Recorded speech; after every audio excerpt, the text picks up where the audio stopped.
Hey everybody, this is Otter. Jesus, welcome to the Late Otter Show. I'm here with Ross. That's what I say. I don't know how to pronounce that R because I'm a silly otter. But first, let's start the show. So hey, there's things that are happening, and I was like, hey, that's spaghetti, and then I'm like, okay, yum yum, spaghetti. But they're like, that's bad spaghetti, it's poison. I'm like, get go scrub, the spaghetti you can see. So that's okay. But then everyone was like, hey, you're sexy otter, and I'm like, no, I'm not. I did not have to pronounce that R, because I'm a silly otter.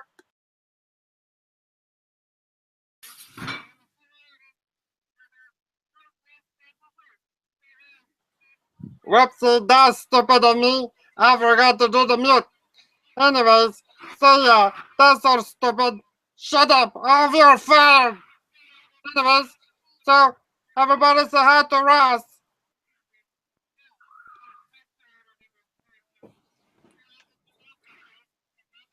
Hey Ross, come on, you can say hi. G'day, it's Ross here. How you doing? Hey, that's nice for you to be here. That's wonderful. You sound like an interesting person. Where are you from? I'm from Australia. Oh, that's a very dangerous place. There's all sorts of animals that try to kill you. There's animals that'll kill you 6 ways from Sunday. Practically everything here is poisonous or in any other way deadly. Yeah, Our jellyfish can kill you. Too. You get skin cancer all the time.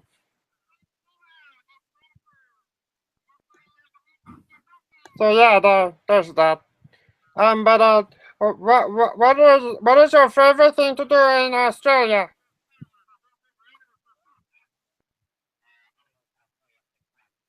Hello?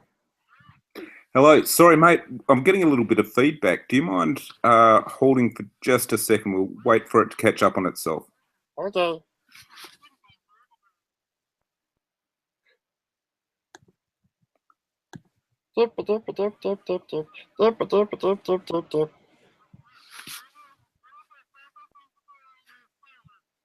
All right. Well, in Australia, I like spending time with my daughter. Used to love the beaches. There's lots of sharks in the beaches too. You gotta be careful of the water. Yeah, well, we've got a fairly healthy shark population. They cull down the tourist numbers. Crocodiles too. If you're going swimming out in the northwest, the crocodiles will have a bit of a chew. But yeah, I mean, we just tend to moderate our own behaviour, I guess. Oh, in the South America, there's the otters, and they're like, hey, there's alligator, let's eat them. They're like, hey, yeah, and then they fight. Well, otters are a pretty deadly little beast too. I've seen a picture of an otter taking out a crocodile, a small one, mind you, but still, they're pretty high up on the food chain. I like the fight. That's a fact. They're not apex predators, but they're pretty close up there. So you're a dangerous little fella in your own right, probably. Yeah, I like to fight everyone. I'm a tough guy. Yeah, that's true. So who's your waifu? Sorry, who's your waifu? Who's my waifu? Oh, look, I'm a fairly older guy, so I think, geez. Look, do you remember Firefly? Yeah, dude, that's a good Firefly, show. yeah. You remember Gina Torres on there? Mm-hmm. Look, she's probably the or Rosario Dawson. There's another one. Don't mind her either. Oh, they're both very chocolatey. You like the chocolate, huh? Absolutely. That's so. Mind you, one of the things that I have with my daughter is I'll walk past different magazines and go, there's Dad's girlfriend. You know, wherever I walk past. Very embarrassing. Don't do that to teenage daughters, but oh man, that's some of us do. That's what dads live for. That we're gonna put you in prison for that. So yeah, I Oh, heard very much so. Yeah. I heard that you're not really a gamer, huh? Yeah, not really a gamer. Well, not a gamer at all. I think I've got GTA San Andreas and Destiny Warriors that I occasionally play on a PS2. But no, not a gamer. I actually came into GameGate because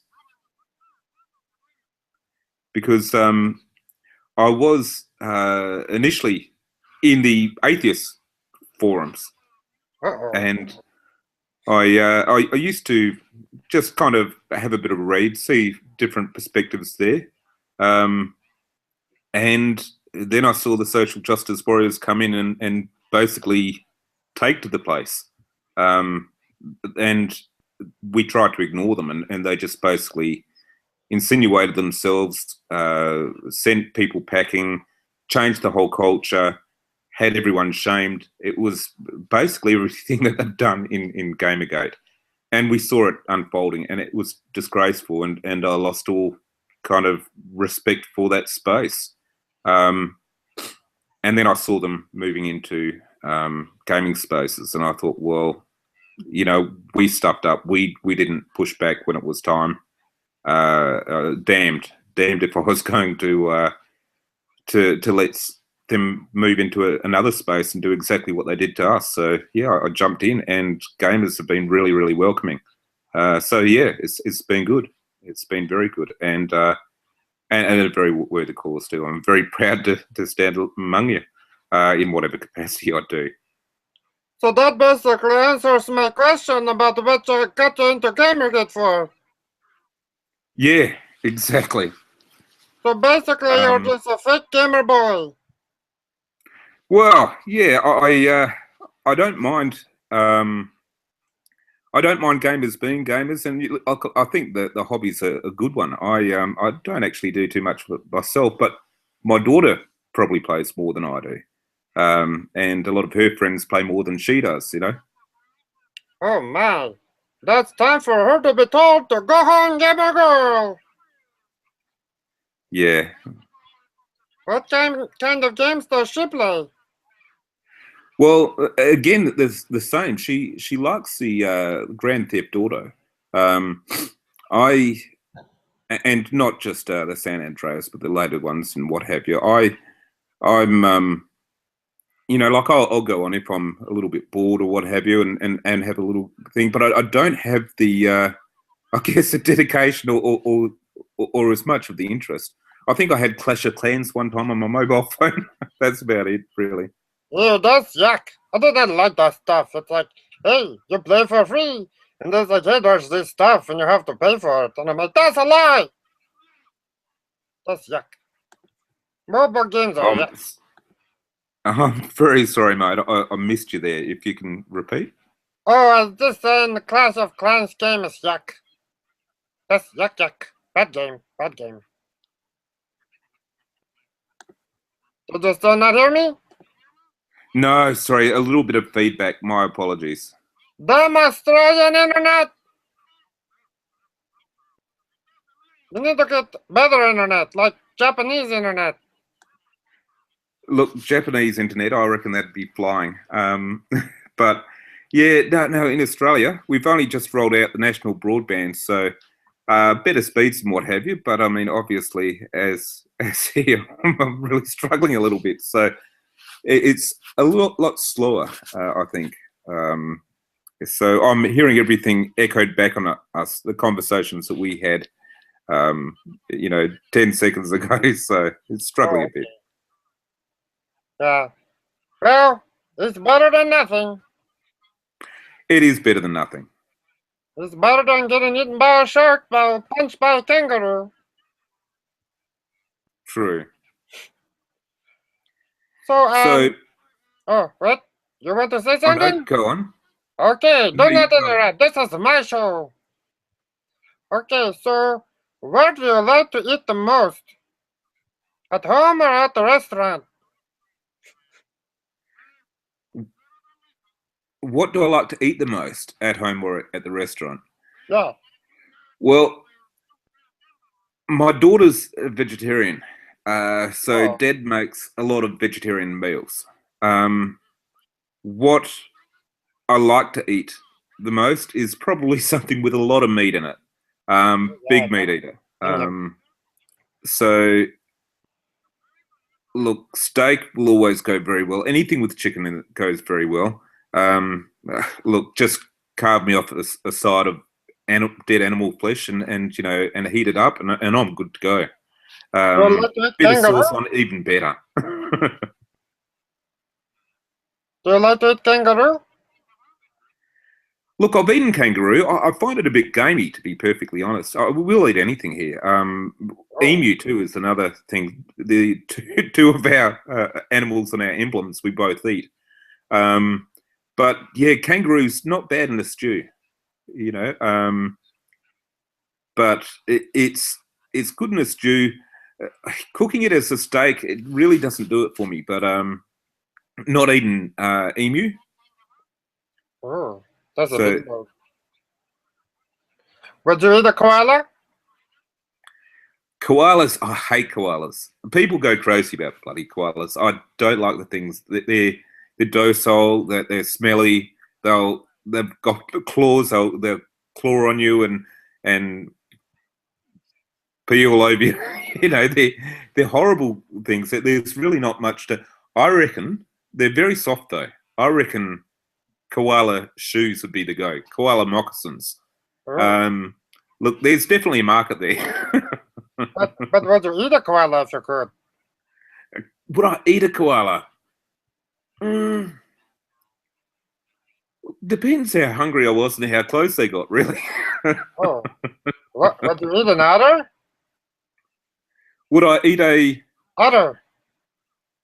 Would I eat an otter? No. Look, you couldn't. I think the two things that whenever I go to the zoo, there's two animals that just absolutely draw me. One would be an otter, and the other's the meerkats. Love those two creatures, and I'll spend most of my time actually just looking at them at the zoo.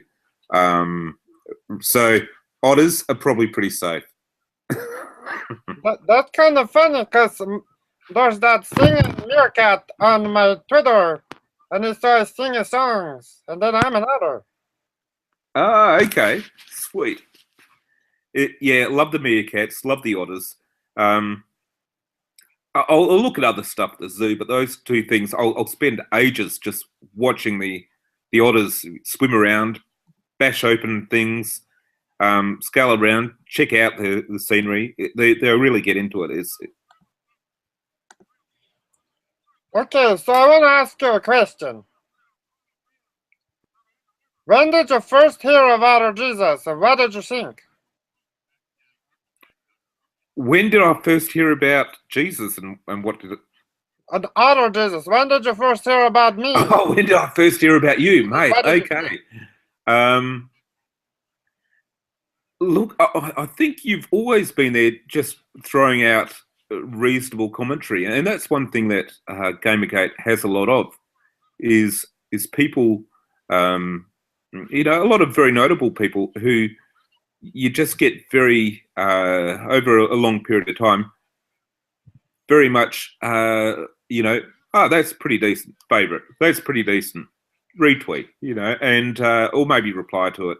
And you're one of those names. I hate using the name eSlib.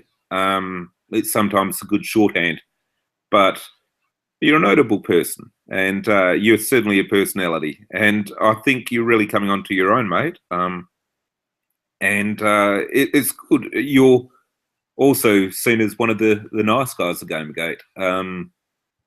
And God knows, there's enough of us who are fairly cantankerous and cranky and grumpy. It's good to have a little bit of morale boosting nicety in Gamergate. I think there's certainly a place for all types, and you certainly fall into a very wanted and needed category. And you are noticeable for that reason, and I think we'll appreciate it for that reason. That's very nice for you to say that. That makes me feel all sorts of nice things in my little tummy. Good to hear. I think one thing about Gamergate, which is that I really like, is the fact that, as I said, there is a place for everyone. There's the diggers, there's the people who put it out there, there's the people who were there to tackle these horrible people that say horrible things about us. There's also places for morale boosting, for shit posting.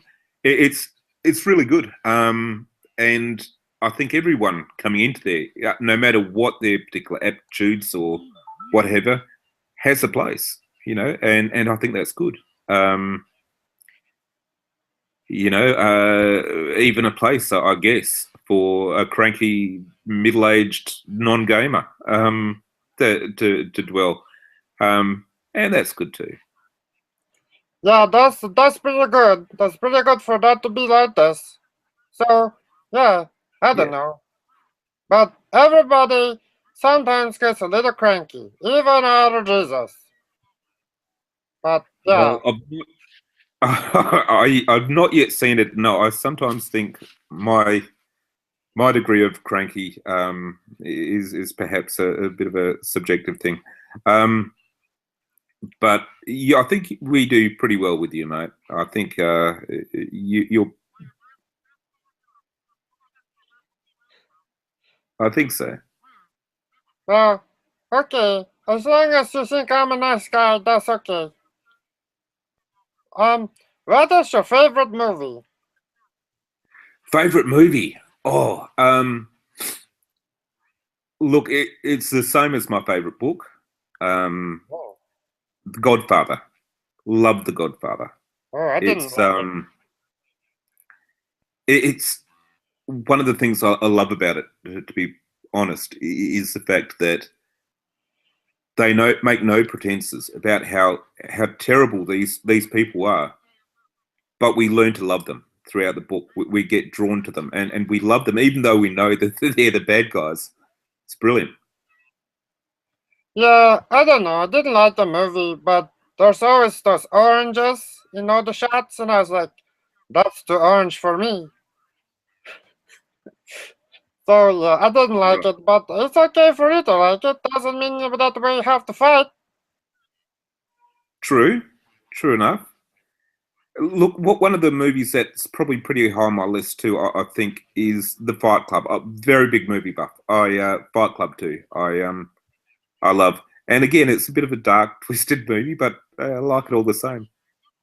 Yeah, imagine if the Fight Club movie was about otters.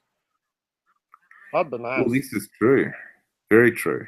So, hey, I'm an otter. Let's Fight Club. And they're like, okay, fight you. Yeah, hey, yeah. And then they're like, hey, you weren't even real the whole time. Oh, no. That's a twist. Sorry, mate. I just had a little bit of feedback again. Oh, it is just me being silly. I was just talking about the Fight Club for others. But yeah, that's the thing. So what do you think about Mad Max? Isn't that basically like Aussie land? What do I think about? Mad Max, the Fury Road and that stuff?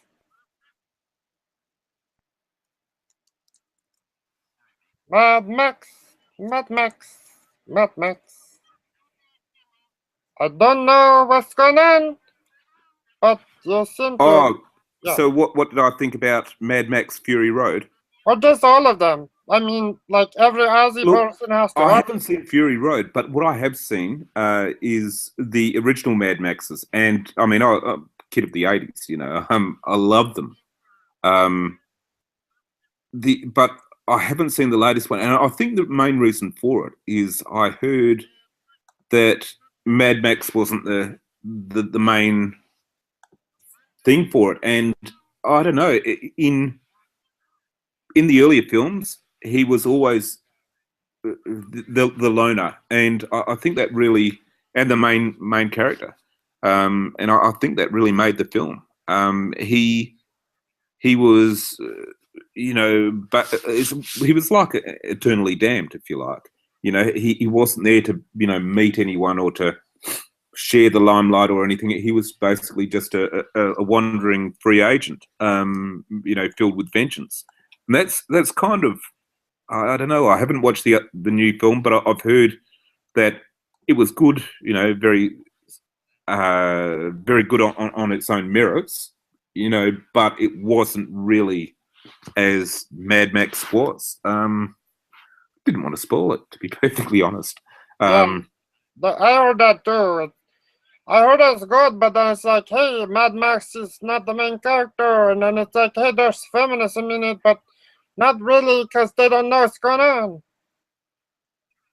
Yeah, and look, I mean, I think, I mean, it's like a lot. I mean, I hate to bring the whole feminist, bloody social justice warrior thing back into it, but let's go. One thing that they do try and do a lot of is co-opting. You know, co-opting a story, and reimagining it, you know, whether it be in comics, you know, making a new diversity thing, but it's always on established characters. Don't have any problem with the stories that they want to tell, telling it as a new character or telling it as a new thing. It would still get custom there, but why they have to leech off an established idea and to change it to fit their parameters, I don't understand. You know, and it's something that I find you'd find it disrespectful in any other kind of form.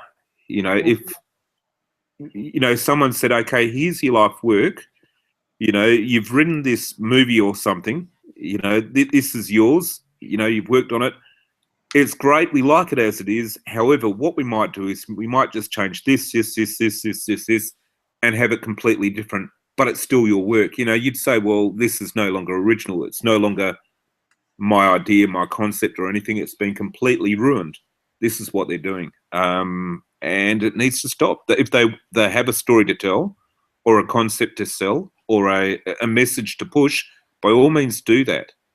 But do it on your own merits. Do it from scratch. Do it from get go. And at that point, you've got an original. You've got something that you've is your own, and be creative. You know, but you're trying to get an established that's already, and then call it original is just bullshit. And this is, you know, it's just rehashing. I don't like it. Don't like it at all. Not a fan, Well, as you can tell. what about with like Mad Max Fury Road? It was done by the guy who did the previous movies. So he was just Yes, like, hey, I'm trying absolutely. to do something different with this. But yeah, I don't know. I read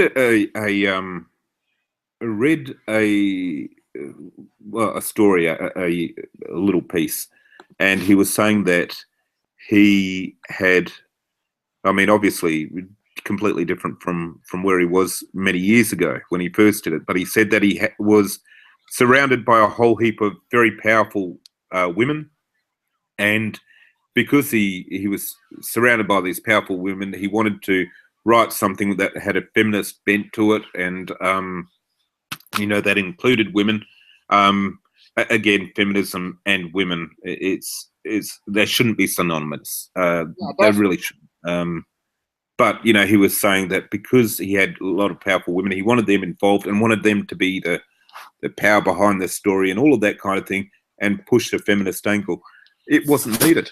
It wasn't needed. I mean, it's certainly his right to do it. You know, his character, whatever. But again, it ties into the same old things. You've established something that you've now built a fan base on over 20 years or whatever, 20, 30 years, I don't know. So now, are you going to just take that and push it into a feminist? You know, I don't think it was necessary. That's just my view. I'm sure there's many feminists going to tell me completely differently. Yeah, maybe. What if feminists try to take over others?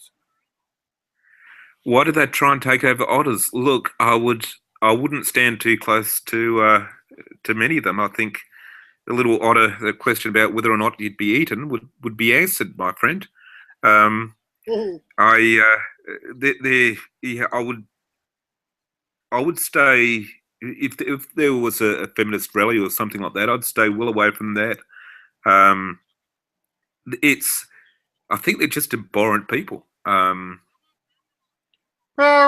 not all feminists are bad, but the ones in power are the ones that are bad. Because there's other feminists who are like, hey, you guys need to not be bad. And then the other ones are like, hey, you're an MRA. It doesn't make any sense. Yeah, I mean, they pretty much pull out the MRA. I mean, Gamergate's now become that. Have you recognised that now? That they'll hit you with being conservative, MRA, Gamergater, anti-feminist. They're bugbears. I think they all hide in their closet. Yeah, they're the monsters in the closet. And then I go, oh no, there's a monster in the closet. I don't want to go inside. And they're like, okay, maybe I'll open it. And they're like, hey, patriarchy! And I close the closet and burn down the house. One interesting thing that I do find about feminism, actually, just as we're on that point, I've got a daughter, a 15-year-old daughter, single dad, and I love my daughter very much. You know, very, very big fan. She's my world. You know. So what I want for her is I want her to be empowered. I want her to be able to compete as an equal. I think that the world is an equal place. Well, at least the Western world is. I think that she has got every opportunity that her male peers has. However, what I don't want for her is for her to buy into this patriarchy nonsense, which it is. It's nonsense. And one of the biggest reasons for that is that feminism depowers women. It gives them irrational fears that there's this overwhelming patriarchy that's there to hurt them.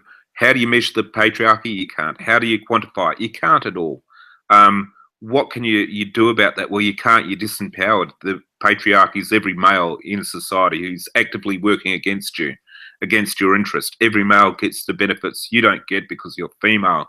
You're up against it.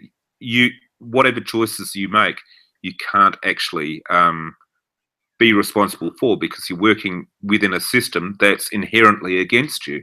You see how this kind of wrong thing plays out. And so I don't want that. Not for my daughter. I want her to be empowered. I want her to stand on her own 2 feet, to own the mistakes she makes, to own because nothing good comes out of having no responsibility. You've got to suffer hurt along the way. You've got to suffer, having made mistakes. But you also get such a benefit when you succeed on your own merits. When you succeed because of your own work and you've got the inner solidness to be able to say, I can do it myself. And no, I'm not going to put up with your nonsense, and that's not a gendered thing. And pretending it is pretty bad. And to also all your choices are your choices. They're not made because you're too silly or don't have options. So look, that's kind of where I'm at. I don't buy into feminism at all. I think it's varying degrees of bad, to be perfectly honest. I will, the equity feminists, I think are one thing. If you're purely, and there's not many of them, if you're purely saying, I want males and females to be equal, well, I don't dislike you or what have you, but to my mind, it just simply means that you're a humanist. You're an egalitarian, and by another name, and that's fine. I'm not overly concerned with you. The same reason I'm not overly concerned with radical feminists either.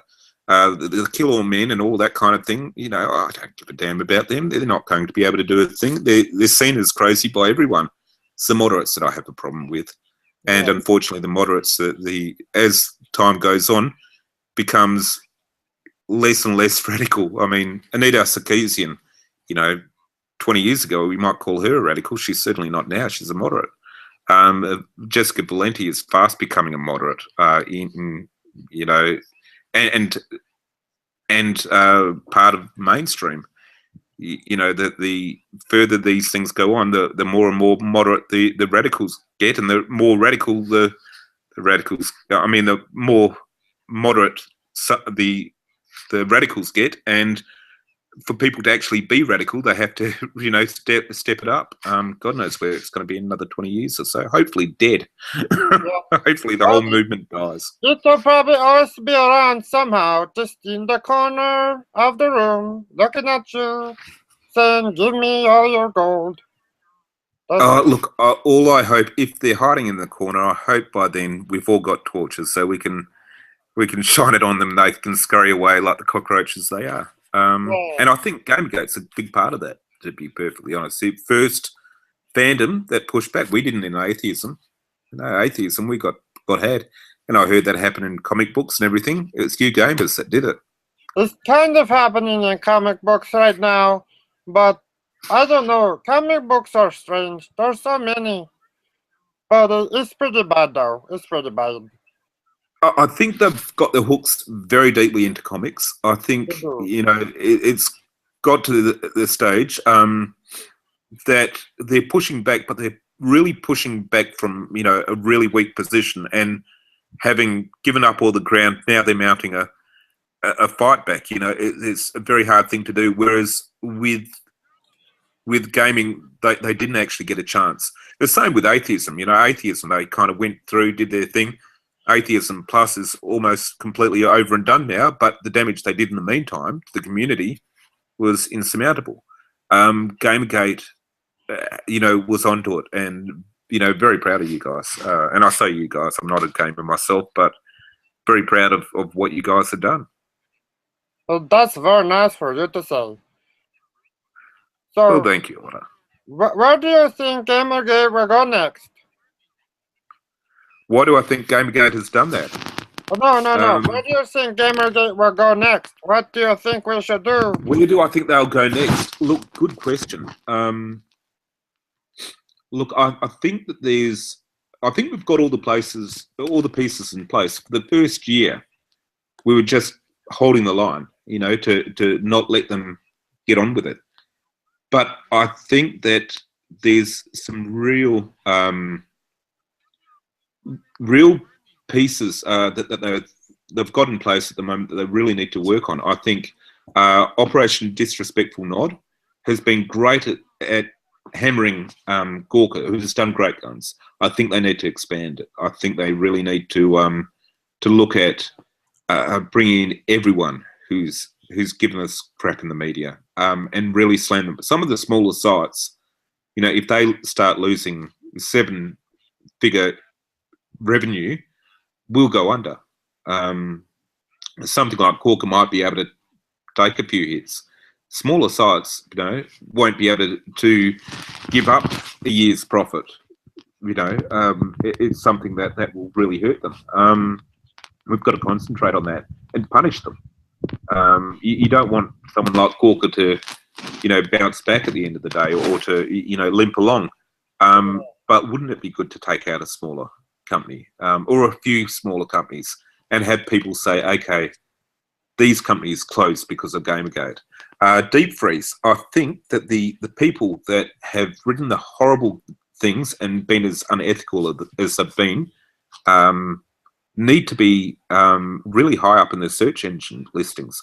I think that Gamergate should be, you know, mounting campaigns for I guess search engine optimization for Deep Freeze, you know, as a and help out Deep Freeze that way. I also think that obviously supporting the websites. Meetups, I think, are absolutely crucial, and I think we're doing exactly the right thing. But I think in time they could become bigger. And I think that one thing that we really, really need to look at is League for Gamers. Basically, League for Gamers and Game Devs Live. We need to try, if we can, to support that and build that up.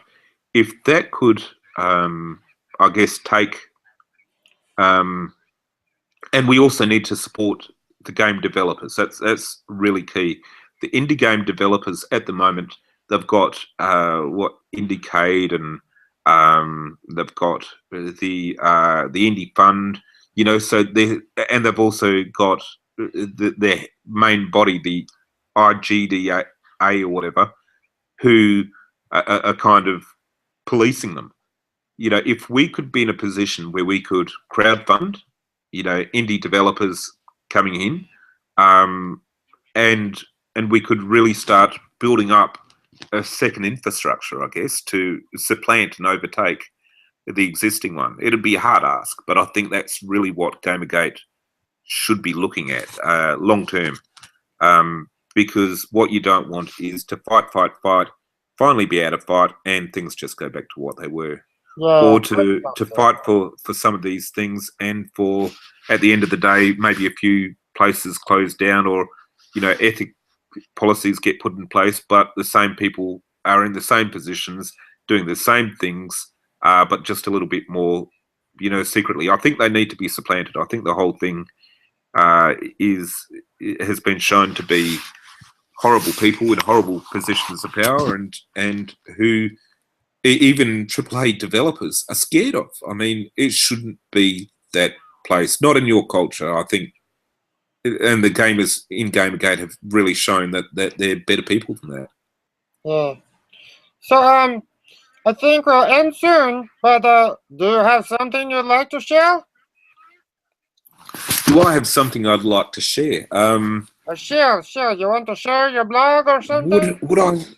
Would I like to share something? Well, look, I think probably the main thing that I wanted to share is that Gamergate is really, and this is from an outsider's perspective. I came in October, as I said, from a different space entirely. I think they just need to understand and appreciate that they're on the right side of the angels, to use a bit of a religious term. They're on the right side of angels, and their fight is just. Their fight is worthy. Not to let anyone tell them otherwise, and not to take a backward step.